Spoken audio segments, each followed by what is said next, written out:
तो Chandigarh housing board का detail notification आ गया है। पिछली वीडियो में मैंने आपको सारी जानकारी दे दी थी कि कब से आप आवेदन कर पाएंगे, लास्ट डेट कब है और कब आप फीस जमा कर सकते हैं, कौन कौन सी वैकेंसीज निकली है। आज हम इस वीडियो में बात करेंगे क्वालिफिकेशन की, एलिजिबिलिटी क्राइटेरिया की, कैसे आप आवेदन कर सकते हैं। फिर भी मैं आपको शॉर्ट में जल्दी से कुछ बेसिक बातें बता देता हूं कि 3 अक्टूबर यानी कि आज से ही आप ऑनलाइन आवेदन कर पाएंगे। लास्ट डेट है 27 अक्टूबर और फीस आप जमा कर पाएंगे 1 नवंबर से। और पहली बात तो ये रेगुलर बेसिस पर ये वैकेंसीज है, इस बात का आपको ध्यान रखना है। तो टेक्निकल पोस्ट थी इसमें, सब डिविजनल इंजीनियर की बिल्डिंग उसमें ब्रांच में, उसके बाद इलेक्ट्रिकल में, पब्लिक हेल्थ में। नंबर ऑफ वैकेंसीज आप देख लीजिए, बाइफर्केशन भी आप देख सकते हैं। असिस्टेंट आर्किटेक्ट की 1 वैकेंसी, जूनियर इंजीनियर बिल्डिंग में, junior engineer public health, electrical, horticulture, junior draftsman civil. Non technical post में लॉ ऑफिसर और क्लर्क की वैकेंसीज निकली है। क्लर्क की 50 वैकेंसीज हैं।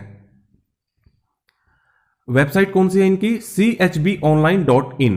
और फीस मैंने आपको बताई था, application exam fee for candidates of schedule caste category 400 रुपए, एससी कैटेगरी की 400 रुपए है और बाकी सभी कैटेगरी की है 800 रुपए। The physically disabled candidates are exempt from payment. और जो फिजिकली डिसेबल्ड कैंडिडेट्स हैं उन्हें कोई फीस नहीं देनी है। नंबर ऑफ पोस्ट जो है वो टेंटेटिव है, यानी कि बढ़ाई या फिर घटाई जा सकती है।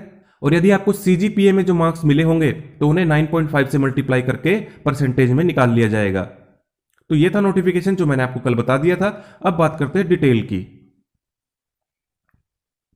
The candidates who fulfil the eligibility criteria may apply online without any supporting documents. तो आपको ऑनलाइन आवेदन करने होंगे। Candidate must ensure there eligibility for the post before applying. तो जो अभी मैं आपको एलिजिबिलिटी बताऊंगा वो आप फुलफिल करें तभी आप अप्लाई करें।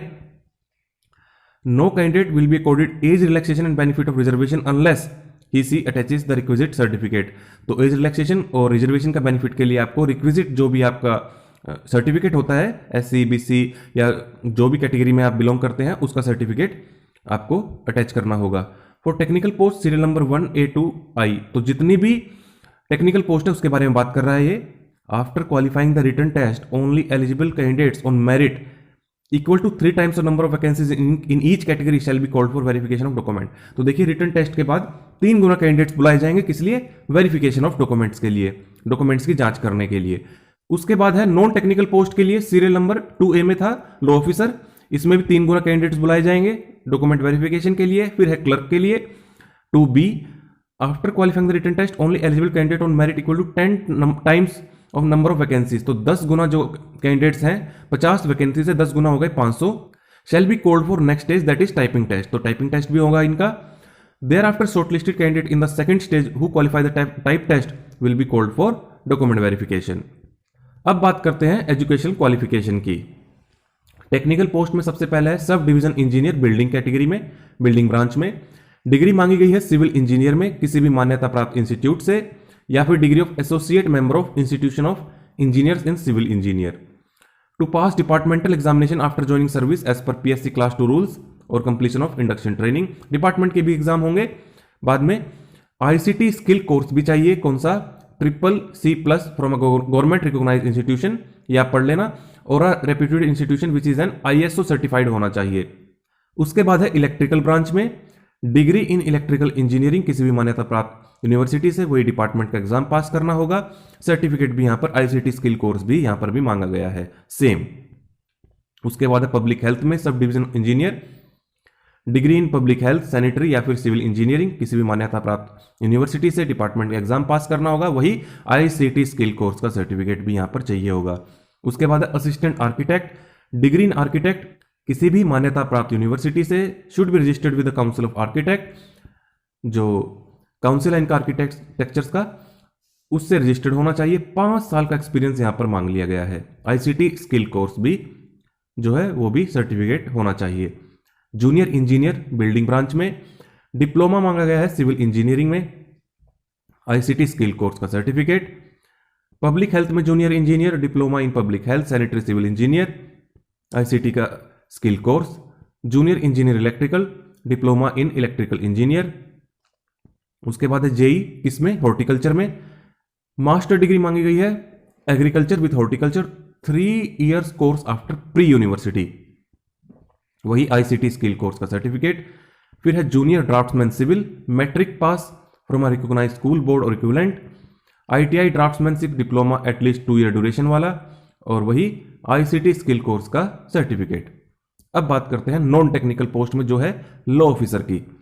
First class degree in law from a recognized university, या फिर सेकंड क्लास भी चलेगी, with a practice at the bar for minimum period of 1 year होना चाहिए फिर, या फिर experience of working on a legal post in government या फिर रेप्यूटेड प्राइवेट में भी चलेगा for a minimum period of 2 साल। ICT स्किल कोर्स यहां पर भी चाहिए।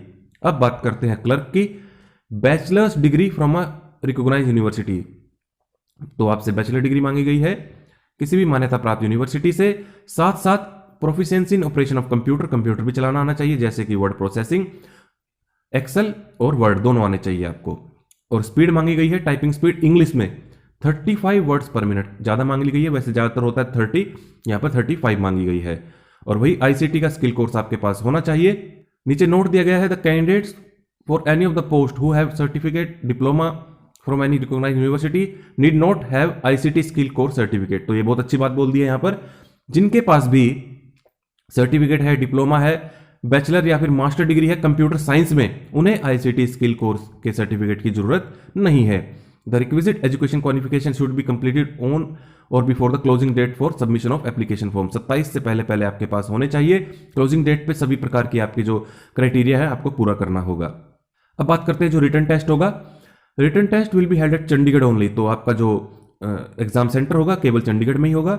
And its date will be decided in due course, तो आपको बाद में बता दी जाएगी कब आपका एग्जाम होगा। It will be an objective type test of 2 hours duration, तो 2 घंटे का आपका एग्जाम होगा। 100 क्वेश्चन होंगे, multiple choice questions.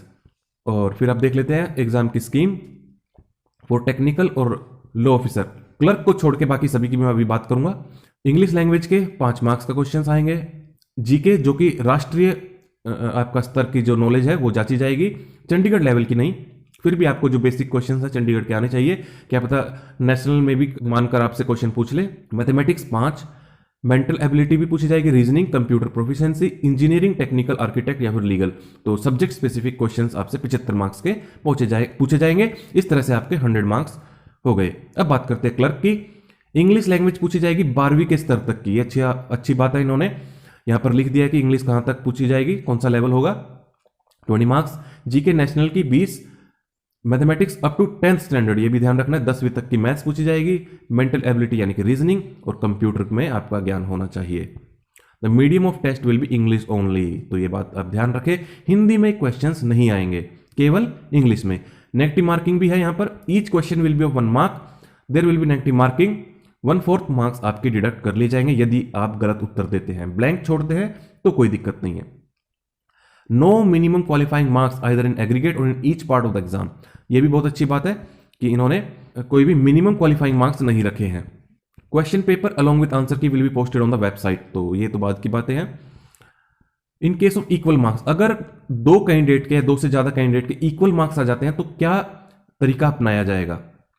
First tie breaker, तो सबसे पहले क्या देखा जाएगा क्लर्क की पोस्ट के लिए, हायर मार्क्स इन मैथमेटिक्स, जिस भी कैंडिडेट के मैथमेटिक्स में ज्यादा मार्क्स होंगे उसे जॉब मिल जाएगी। अब उसके बाद क्लर्क को छोड़ के बाकी सभी पोस्ट के लिए क्या होगा, higher marks in engineering, technical, architect, जिस भी ब्रांच से हैं उसमें ज्यादा मार्क्स होंगे 75 में से, जैसे 75 मार्क्स के ऊपर था ये वाला सब्जेक्ट, तो उसमें जिसके ज्यादा मार्क्स होंगे उसे जॉब मिल जाएगी। सेकंड टाई ब्रेकर, अगर फर्स्ट टाई ब्रेकर में भी इक्वल मार्क्स है फिर क्या होगा, तो जिसकी आयु ज्यादा है, एज में जो बड़ा है उसे जो है जॉब मिल जाएगी, दोनों ही कैटेगरी में। थर्ड टाई ब्रेकर, अगर एज भी सेम है तो ड्रॉप लॉट का मतलब होता है किस्मत की बात, तो जिसका भी पर्ची हाथ में आएगी उसको जॉब मिल जाएगी। एज रिलैक्सेशन आपको पता ही है, बताने की जरूरत नहीं, 18 से 42 तो वैसे ही है, और जो SC BC OBC PWD को मिलती है वो यहां पर आपको मिल जाएगी, जैसे कि OBC कैटेगरी के लिए है 40, SC के लिए है 42, और नॉर्मल में भी आपको बताऊं जनरल के लिए है 18 से 37। तो रिजर्वेशन बाकी को कैसे मिल रही है, SC को 42 तक मिल रही है क्योंकि 37 तो है, 5 साल बढ़ाकर मिल रही है 42 तक, OBC को 40 यानी कि 3 साल, और इसी तरह से पर्सन्स विद बेंचमार्क डिसेबिलिटी के लिए 47 है, 10 ईयर्स का जो है यहां पर रिलैक्सेशन मिलेगी। और भी रिलैक्सेशन है यहां पर, the upper age limit may be relaxed up to 45 years in case of regular employees already employed in the Chandigarh housing board. तो 45 ईयर्स तक एग्जाम दे सकते हैं, ये वाला अप्लाई कर सकते हैं कौन, जो पहले से ही रेगुलर बेसिस पे चंडीगढ़ हाउसिंग बोर्ड में लगे हुए हैं, चंडीगढ़ एडमिनिस्ट्रेशन, स्टेट गवर्नमेंट या फिर गवर्नमेंट ऑफ इंडिया में। इंक्लूडिंग यूटीज में। For the persons working on direct contact basis against sanction post in the Chandigarh Housing Board will be given age relaxation equal to the period rounded off to nearly month they worked under the Chandigarh Housing Board। तो जो भी contact base पे लगे हुए हैं उन्हें भी age relaxation दी जाएगी जितने भी पीरियड के लिए उन्होंने काम किया है, और उनके लिए फॉर्मेट दिया गया है जो उन्हें साथ अटैच करना होगा। आवेदन कैसे करना है मैं बता चुका हूं, 3 से 27 तक आप आवेदन कर पाएंगे। वेबसाइट भी मैंने आपको बता दी है और केवल ऑनलाइन ही आवेदन आपको करना है। फीस मैंने आपको बता दी थी किस कैटेगरी कितनी है, और it is important to note that the requisite application exam fee can only be deposited in any of the State Bank of India branches as the department has only nominated that bank for collection of fees. तो इसी branch में आपको केवल जो है fees जमा करानी है। Fee paid in any other bank or in any other format, cheque, postal order, demand draft will not be accepted. After depositing the fee, you will get candidate copy. Bank copy will be kept by the bank where the fee has been deposited. तो आपको offline चलान के माध्यम से fees जमा करवानी है state Bank of India में, और आपको जो एप्लीकेशन फॉर्म का जो भरने के बाद उसका भी प्रिंट आउट ले लेना है। Do not send it to us, तो इनको ये भेजना नहीं है, ऑनलाइन आपको आवेदन करना है। तो ये थी वैकेंसीज चंडीगढ़ हाउसिंग बोर्ड में। मैंने आपको सभी प्रकार की जानकारी दे दी है, एज लिमिट, क्वालिफिकेशन, कैसे आपको आवेदन करना है, कैसे आपको फीस जमा करनी है, सभी प्रकार की जानकारी दे दी है। अगर आपको वीडियो अच्छा लगा है तो इसे लाइक करें, शेयर करें और इस चैनल को जरूर सब्सक्राइब करें।